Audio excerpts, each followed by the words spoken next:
तर वक्फ सुधारणा विधेयकावरून संजय राऊतांनी सरकारवरती गंभीर आरोप केलेत। वक्फच्या जमिनींवरती सरकारचा डोळा आहे आणि मुंबईतील जमिनींचा आधीच सौदा झालाय।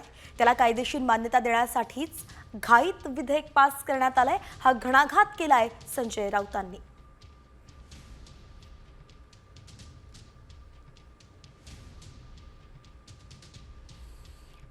रिक्त जमिनींची विक्री करू आणि त्या पैशातून आम्ही गरीब मुस्लिम महिलांना दान देऊ, म्हणजे शेवटी खरेदी विक्रीवर ते आलेले आहेत। काल नकळत त्यांच्या तोंडातून एक सत्य बाहेर पडलं की रिक्त मोकळ्या